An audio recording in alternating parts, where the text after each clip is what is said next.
Every single day, a flight crew takes off or lands on a runway or taxiway they're not supposed to use. How can we keep this from happening?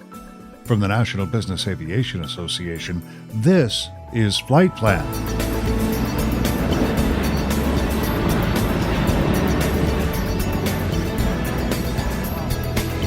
I'm Pete Combs with your trusted source for business aviation news. It happens far more often than you might think. Aircraft operating on the wrong surface. In some cases, the consequences are heartbreaking. But NBAA, FAA, and the National Air Traffic Controllers Association, NATCA, are working together to reduce the number of wrong surface incidents across the country. Joining me to talk about these efforts, Bridget Singh-Raktanakul, the runway safety representative for NATCA. She's not only an air traffic controller, but an experienced pilot as well. Bridget joins us from Dallas-Fort Worth. Jim Fee manages the runway safety group at FAA. Before his tenure there, Jim was a pilot for a major airline. He's at his office in Washington, D.C. Also coming to us from Washington, NBAA's Director of Airports and Ground Infrastructure, Alex Gertsen. Let's begin with Bridget. You have some remarkable, I'd say even alarming, statistics on wrong surface operations. We have over 50 million takeoff and landings in the National Airspace System every year. And out of that 50 million takeoff and landings, we have roughly 1,800 runway incursions. With that being said, about half of those incidents involve just one singular aircraft or vehicle. And with regards to wrong surface, which is primarily what we're discussing today, so wrong surface arrivals or departures, we see this occurring about once a day in the system. So a key point to remember is that even with over a 99% success rate, we have to strive to be 100% of the time. And the level of risk for these wrong surface events can be pretty significant. Jim, why is it important for us in business aviation to pay particular attention to this issue? The reason it's critical is because this flight operational community is uniquely exposed to the full gamut of our airspace system, from the biggest airports with some of the most advanced technology systems that aid in the pilot's situational awareness, to locations that are typically intended just for general aviation, that don't really have a lot of these tools to help the pilots and provide situational awareness, instructions, and things like that. So especially the business pilot community is exposed to the risk at all of these locations, which is pretty unique. And Alex, what really surprised me is when these incidents and accidents occur. Pete, absolutely. The challenge is that these occur when we least expect it, during the daylight hours and in visual meteorological conditions, when we think that we have it easy. We see the airport and we're going for it. And that's when we find ourselves in trouble sometimes. Where do these accidents occur? When we talked about why it's important for business aviation to be aware of this is not something that happens at the big 20 airports in the United States alone, is it? Yeah, that's absolutely correct. So the events occur at our busiest airports, like Chicago O'Hare or Atlanta, down to some of the smallest airports that we have in the system. So it's truly a national risk across our entire system. And really, some of the learning that we've done from the data collection is that they typically, as Alex said, happen in daylight hours, in visual meteorological conditions. They typically happen with good visibility, primarily when pilots are conducting, in some cases, visual approaches. And it's a risk that's throughout our system. I wish it were an issue where it's just one type of airport or one set of airports that we could look at, but it's throughout the whole system. I want to talk about some incidents in particular, and I think the first one is one that a lot of us are familiar with. It happened at San Francisco. Jim, what happened there, and what are the takeaways? Sure, we've learned a lot about the event that happened in San Francisco in July of 2017. The event was investigated by the National Transportation Safety Board that conducted a thorough investigation and allowed us to learn a lot about the event itself. What we learned is the level of risk that's associated with these events. And in some ways, it's somewhat intuitive. If you have a flight crew that lost situational awareness and is approaching a taxiway for landing, it was nighttime. The pilots were conducting a charter visual approach into San Francisco. One of the runways was closed at the time, and the pilots expected to basically see a left and right closely spaced parallel runway configuration. Because one of the runways was closed, the lighting systems were de-energized, so the construction crews could go about their construction project safely. And the other runway was well and normally lit with an instrument approach lighting system. And then the lights from the adjacent taxiway were basically confused for a runway configuration. And the pilots lined up with the taxiway. NTSB estimated that as the aircraft approached the taxiway, they came about 16 to 20 feet above the tails of the four aircraft that were occupying that taxiway. So the level of risk is extreme. And if you can imagine, four air carrier aircraft on a taxiway with an airplane attempting to land on that same taxiway. And with that proximity, it really showed that the collision risk for these events can be very significant. Jim, let's talk about some of these other areas where we have the dual parallel taxiways adjacent to a runway. Yeah, that's a classical airfield design that we've seen that contributes to events. So specifically at Houston Intercontinental Airport and at Nashville, both locations have a taxiway configuration with two parallel taxiways.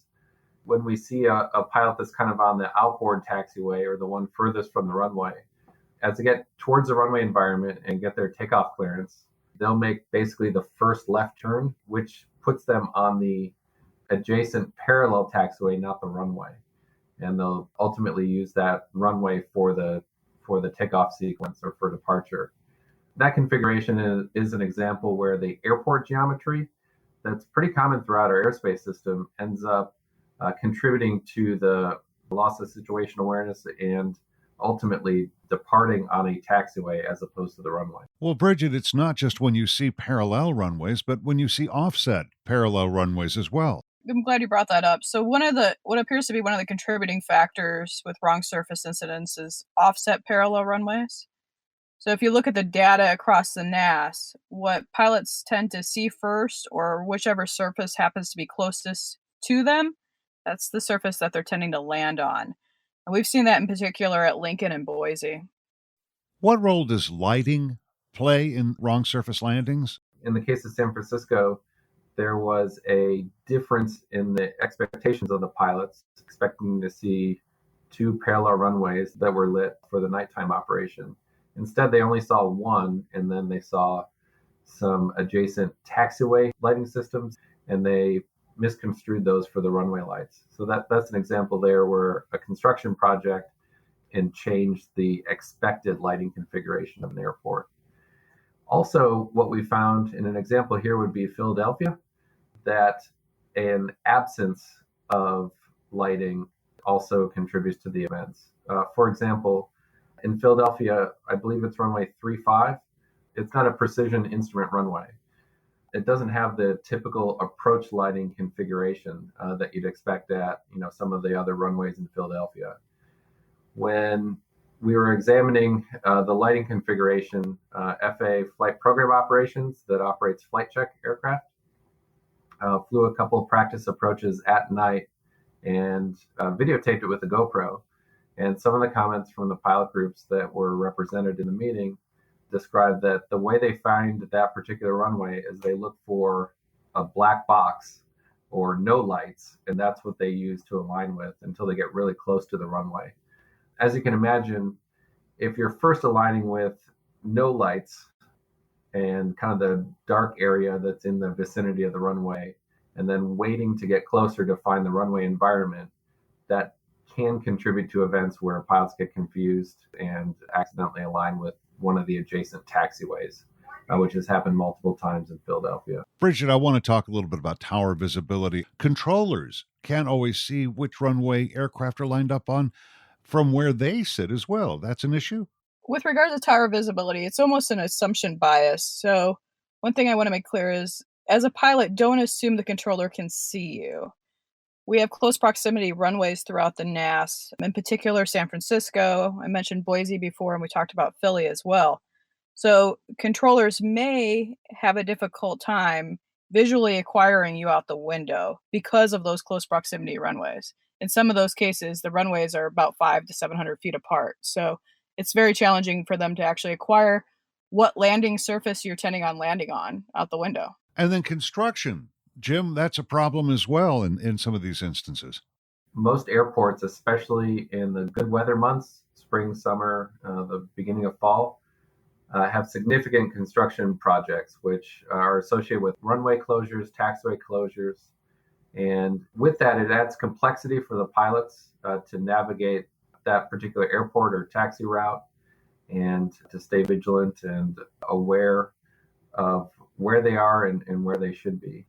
One of the tools that recently was developed by the Airport Construction Advisory Council to help us navigate on airports that are under construction are the visual diagrams. They are available on the FAA webpage, but recently also ForeFlight has added them in as well, where they appear right at that particular airport. And I encourage our listeners to take a closer look and use those tools when you're flying into an airport that has active construction. The way an airport is laid out is also sometimes problematic in terms of determining which surface to land on. And I wonder if we might talk a little bit about that from a controller point of view first. Pete, I'd have to say that we do have similar airports with similar geometries that are in close proximity to one another. And a lot of that has to do with the prevailing winds for that region. So if you think about why an airport has that runway configuration, it's based off their winds, correct? So the closer another airport is in layout to that specific airport, you will also have similar geometry because of the wind forecasts. We've talked about pilots approaching the wrong runway or approaching a taxiway, and also some of the factors that contribute to departing on taxiways. There are also known airport geometry configurations that lend themselves to pilots departing on the wrong runway. Tragically, in 2006 in Lexington, Kentucky, under the old airport design, there was one taxiway that went across two runway thresholds. Unfortunately, the pilots confused a very small, about 3,000 foot runway with the 8,000 foot runway that was for the air carrier departure. And tragically, 47 passengers were killed, 2 flight crew members, and there was only one survivor that had significant injuries in that event. Well, in Lexington, Kentucky, they've gone through significant runway configuration changes to ensure that that type of event does not happen again there. There are still some airports in our system that have a similar configuration, and basically where you have one taxiway that brings you across in close proximity to 2 different runways. One that's used by a lot of corporate and business aviation pilots would be in Sonoma County. That has a configuration that's similar to what we've seen that contribute to wrong runway takeoffs. Alex, can you draw any big picture conclusions here? I think that the challenge with wrong surface operations is potentially that we believe that it's not going to happen to us. We get complacent. We don't look closely enough at the charts. We don't repeat the clearances back with the runway numbers. We don't familiarize ourselves with the airport diagrams. Just a number of pitfalls that can happen. Let's talk for a moment about best practices here. Jim, talk to me about basic familiarity. In a couple of the cases where we talked about dual parallel runways and their adjacent taxiways, we've talked about construction example. A lot of this seems to come down to being, as Alex said, being prepared. Yeah, it really does build up Alex's point on the more preparation that a pilot does, understanding the environment that they're flying into, but also the physical changes at the location where they're either departing from or flying to. There are a lot of tools that are available to enhance situational awareness. Alex mentioned some of the work that's done by technology providers, ForeFlight, Garmin, Honeywell, that offer situational awareness products that show where the airplane is on an airport diagram and kind of moves around as the airplane taxis around the airport. In addition, understanding and using some of the products that the FAA provides, whether the NOTAM itself or some of the graphic representations of NOTAMs, which some of our technology providers are starting to work into their software. All of those help the pilot gain familiarization with the airport environment at that time where they're operating. Not based on, what they experienced maybe the last time they had been there or the last few times. What's really relevant is what do I have to be familiar with when I'm going to be arriving or departing? Because often those conditions are different day in and day out as some of the construction projects go in, or as the air traffic team is using maybe a different configuration or flow into the runways that is not typical. And that preparation goes a long way to your success in doing so safely. No one ever intends to land on the wrong surface. Nobody ever departs with the intent to land on the wrong surface. So recognize that that can happen to you. So don't just go through your everyday motions and become complacent. Try to fight that complacency. Utilize your full call signs and your full runway assignment when someone gives you a clearance to land. We've seen some events where we've seen the landing clearance given, but the aircraft just replies with a clear to land. So what you're doing there is unintentionally increasing the risk potential, because if you read back the wrong runway, you took that ability from the controller to identify that wrong element away.